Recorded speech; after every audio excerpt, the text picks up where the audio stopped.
नमस्कार, let's mic के एक बिल्कुल नए जानकारियों से भरपूर शो में आपका स्वागत है जिसका नाम है कॉर्पोरेट दुनिया।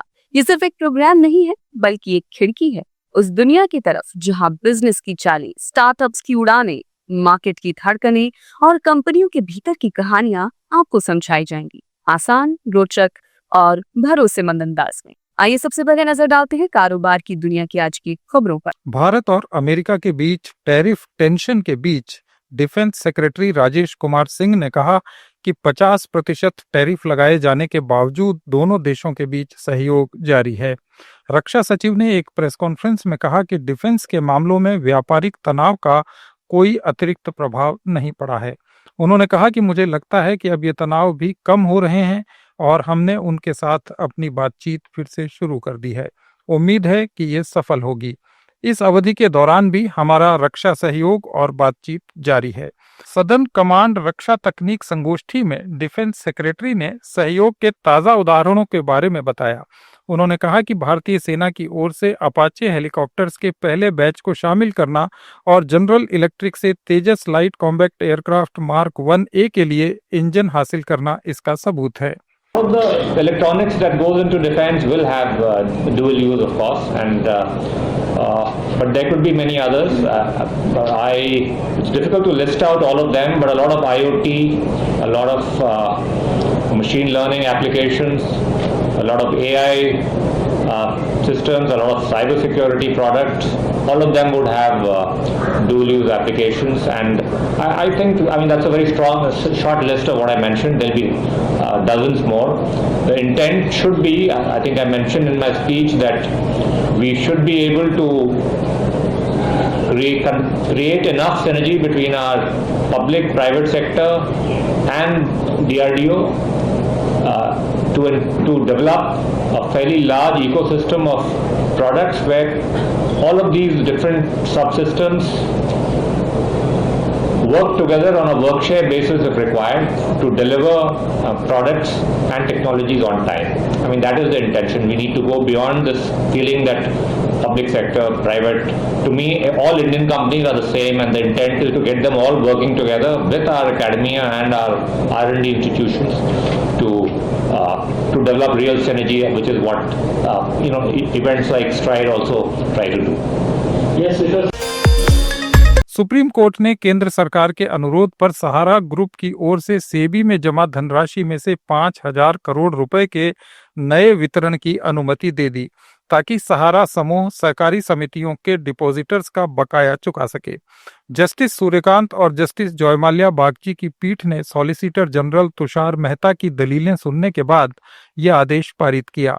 पीठ ने आदेश के जरिए निवेशकों के लिए जारी की गई राशि के वितरण की समय सीमा 31 दिसंबर 2026 तक बढ़ा दी। आदेश पारित करते हुए पीठ ने पाया कि मार्च 2023 के आदेश में अदालत की एक समन्वय पीठ ने भी 5,000 करोड़ रुपए की राशि जारी करने का निर्देश दिया था, क्योंकि सहारा सेबी रिफंड अकाउंट में कुल 24,989 करोड़ रुपए पड़े हुए हैं। इंजीनियरिंग एक्सपोर्ट प्रमोशन काउंसिल ने सरकार से आग्रह किया है कि अमेरिका ने टैरिफ नीतियों के तहत जो दंडात्मक शुल्क लगाए हैं उनका कुछ हिस्सा वहन करने में सहायता दी जाए। परिषद ने ब्याज समानीकरण योजना को फिर लागू करने और सस्ता निर्यात वित्त उपलब्ध कराने की मांग की।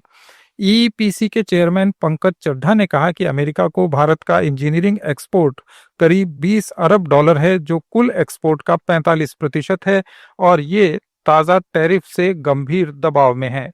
एमएसएमई इकाइयों को बिना जमानत ऋण, कम ब्याज दर और क्रेडिट रेटिंग में छूट की जरूरत भी बताई गई है।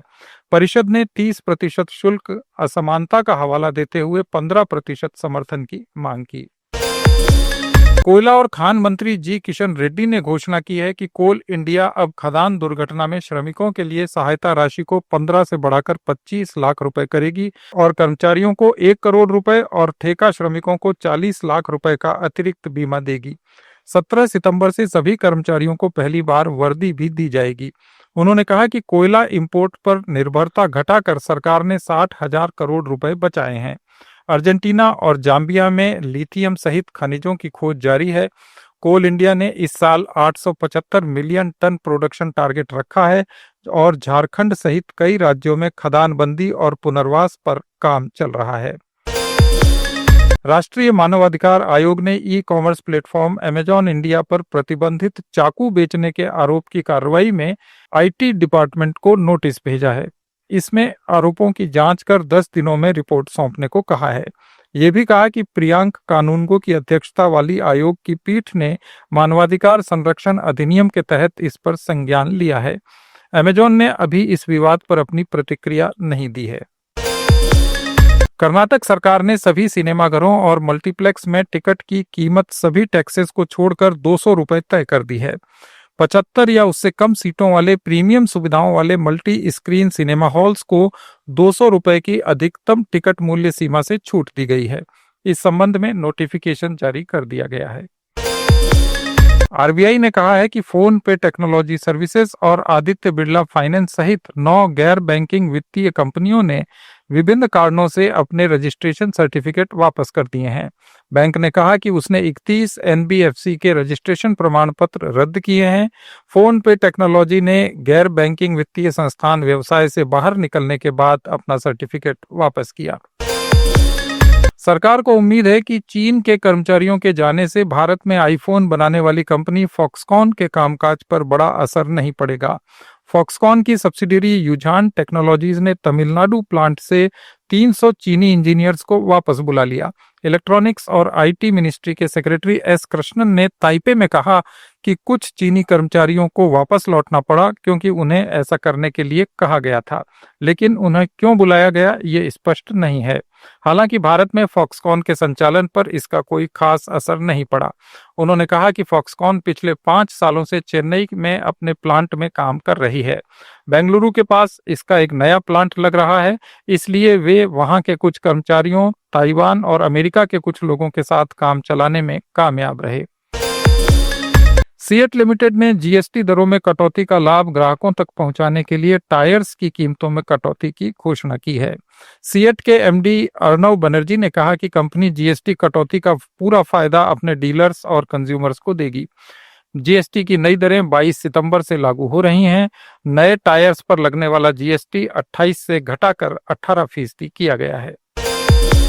वित्तीय सेवा संस्थान ब्यूरो ने एसबीआई के प्रबंध निदेशक पद के लिए रवि रंजन की सिफारिश की है। रंजन इस समय एसबीआई में उप प्रबंध निदेशक हैं। वे प्रबंध निदेशक विनय एम टॉन्स की जगह लेंगे, जिनका कार्यकाल 30 नवंबर को पूरा होगा। वित्तीय सेवा संस्थान ब्यूरो ने 11 सितंबर 2025 को एसबीआई में एमडी पद के लिए 9 उम्मीदवारों का इंटरव्यू लिया था।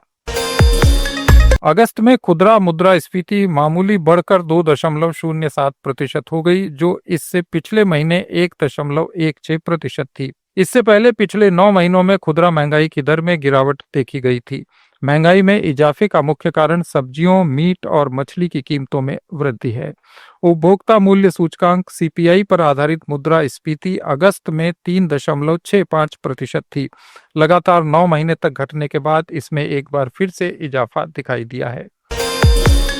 इस सप्ताह के आखिरी कारोबारी दिन शेयर बाजार हरे निशान पर बंद हुआ। 30 शेयरों वाला बीएसई सेंसेक्स 355.97 अंक उछलकर 81,904.7 अंकों पर बंद हुआ। इसमें लगातार 5वें दिन तेजी दिखी। वहीं 50 शेयर्स वाला एनएसई निफ्टी 108.5 अंकों की बढ़त के साथ 25,114 पर बंद हुआ। निफ्टी लगातार 8वें दिन बढ़त के साथ बंद हुआ। सेंसेक्स की कंपनियों में Bharat electronics, Bajaj finance, Bajaj Finserv, axis bank, Maruti और टाटा मोटर्स लाभ में रहीं। वहीं इटर्नल, हिंदुस्तान यूनिलीवर, ट्रेंट और टाइटन प्रमुख रूप से पिछड़ गए।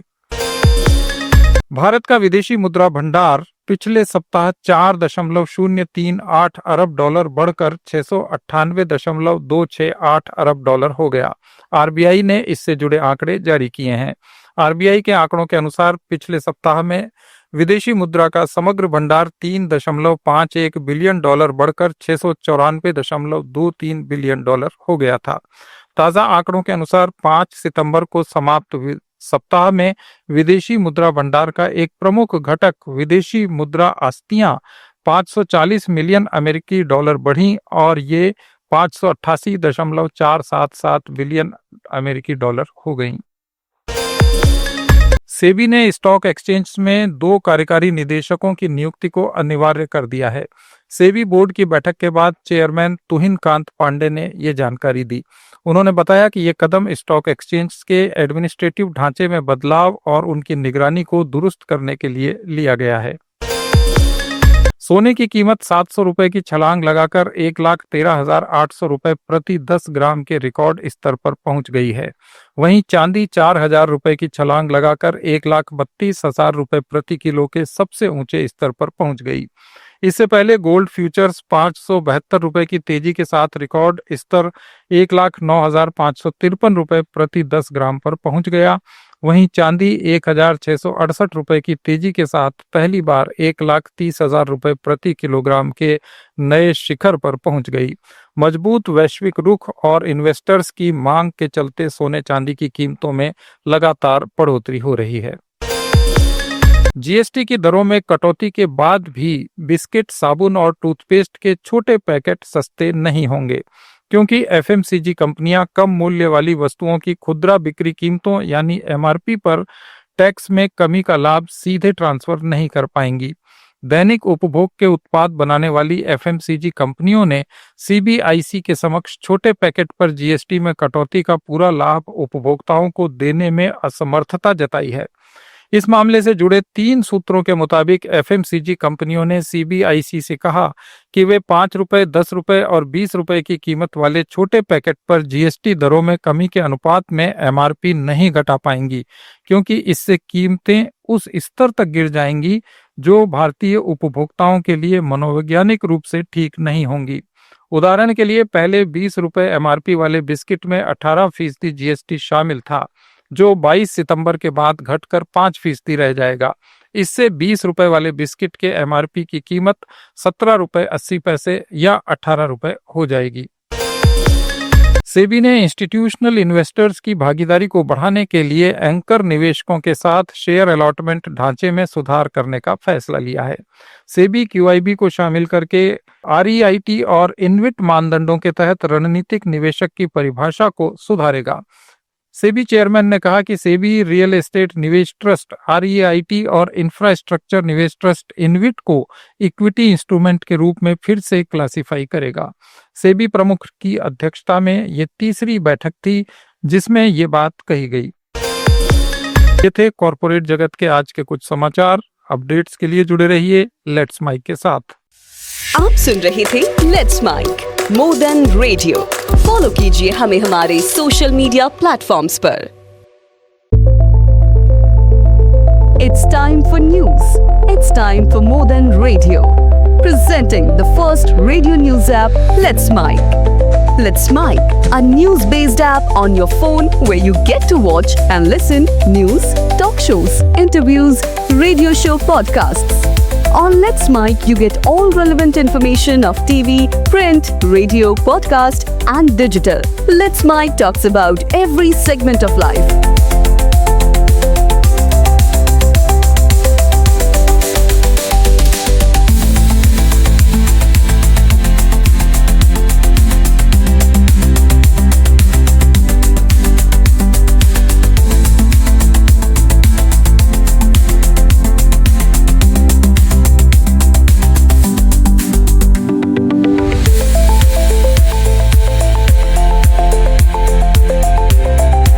Let's Mic is not just a revolutionary idea. Download the app now. It's time for news. It's time for more than radio. Presenting the first radio news app, Let's Mic. Let's Mic, a news-based app on your phone where you get to watch and listen news, talk shows, interviews, radio show podcasts. On Let's Mic, you get all relevant information of TV, print, radio, podcast, and digital. Let's Mic talks about every segment of life.